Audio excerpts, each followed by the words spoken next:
And on this episode of Don't Talk Down to Me, Soy Boy, we have this from Polygon. Dead Rising Deluxe Remaster is a better, more grown-up version of a quirky zombie classic. Now, if you remember a long time ago, there was this really awesome zombie game called Dead Rising, where your character is trapped in a mall filled with zombies and filled with human bosses called psychopaths, and all you did was go on these fun missions to uncover the truth of why this is happening, and you get to use a variety of different weapons and guns, and just, it did so many things right. Such a great, iconic, classic game. Zero notes on that. I would do nothing different. Here's how I would make the remaster of it. It's just a shot for shot, and that's it. You do nothing. You already have perfection right there. The game's already there. All you have to do is just upgrade the graphics and slap a $60 price tag on it, and boom, people are gonna buy it. But no. Capcom knows better than us. Capcom decided, let's make changes to the game that everyone loved. I don't really know anyone that didn't like the original Dead Rising game. You know what? They made a sequel. I'm sorry, I think they made 3 games. They weren't bad. They weren't bad at all. The other ones are even better because you get to combine all these different items together and make super cool weapons. And then you could do the same thing with vehicles and other stuff. So yeah, they just made the game better as it went on. But again, no. Capcom knows better. It says right here, Capcom has made more sensitive changes elsewhere, removing the erotica scoring system from photos that would reward players for taking sexy snapshots of female characters. The company has also renamed the Frank the Pimp Achievement Award when escorting a certain number of female survivors simultaneously, to remove the trophy's unsavory implication. This thing has a Sweet Baby Inc. stink all over it. I wouldn't be shocked if Sweet Baby Inc. did not have their hooks into this. They looked at a game and said, you know what?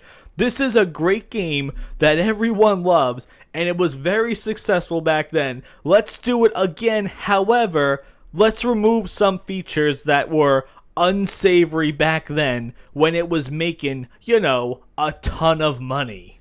And from what I'm looking at here, kind of unconfirmed, really difficult to tell, but yes, it seems that Sweet Baby Inc. has been working with Capcom. So now they're like, hey, you know what? Let's remove the sexiness from the game. Also, they decided to get rid of Larry Chang.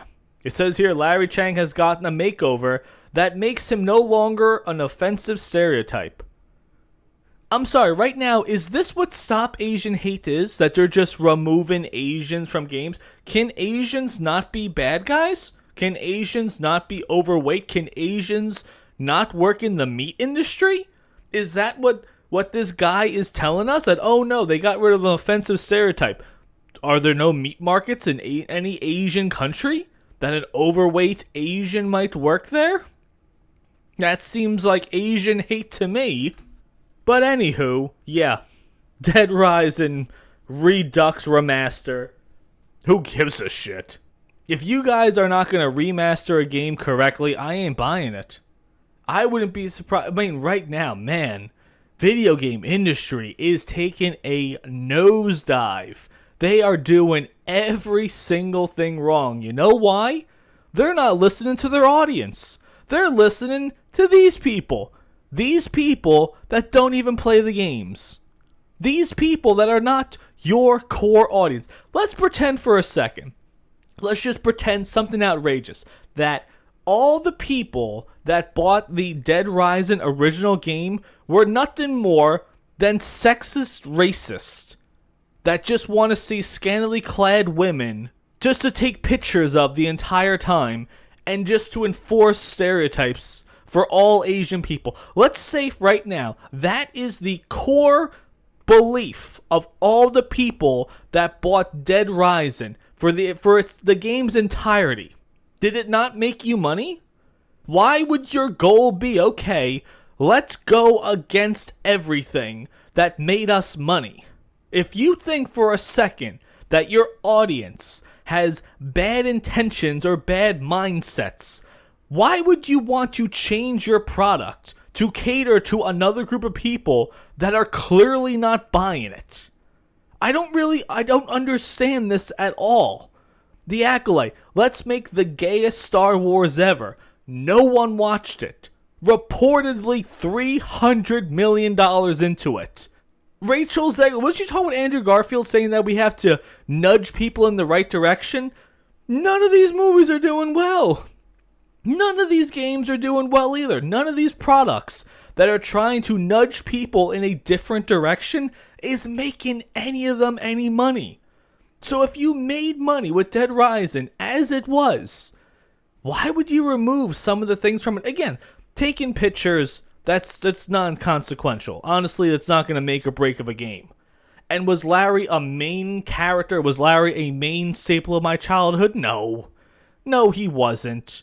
I'm not going to sit here and pretend that justice for Larry or anything like that, or, oh, I want to get Frank the Pimp achievements, or I'll just, stop playing video games forever. It's just the fact that you're deciding to change things, and you want to shame people for it, when you guys know absolutely nothing about making any money at all, or remotely bringing in an audience, or having a fan base or anything. So these are the people that are in charge of these things now that are making the decisions, and it ain't working. It ain't working anywhere. And all the shills are doing... Man, I had a guy a couple months ago. This is a really funny story. I think I did a video about Alan Wake 2 losing all of its money and it being one of the biggest flops of the year.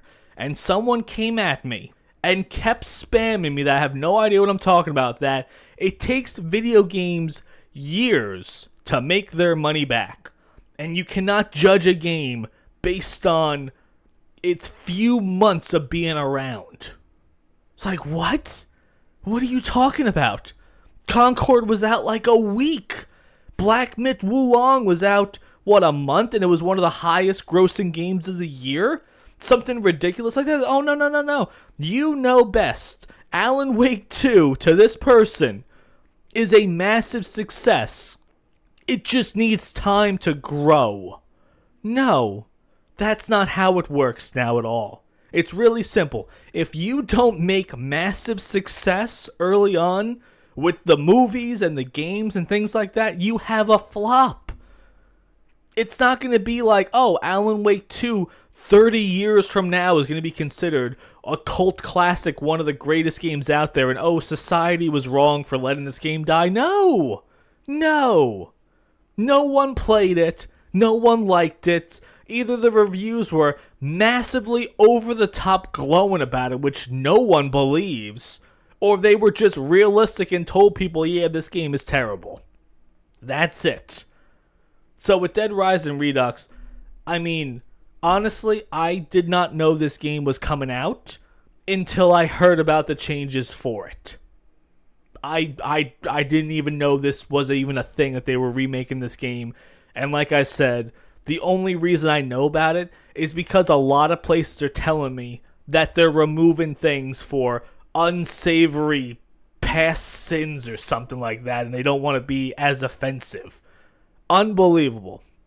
You had a product that did very, very, very well back then, spawned a bunch of spin-offs and sequels and whatnot. Now you're making a remake of it, and you're deciding, yeah, let's just start removing things. Unbelievable. Video game industry right now. I wonder what's worse right now, the movie industry or the video game industry. But in the end, let me know what you guys think about that. Yasuke the samurai under the Japanese sky. From Africa he came with a spirit that won't die. In the service of Nobunaga, he stood tall and brave. Yasuke the samurai, a legacy engraved.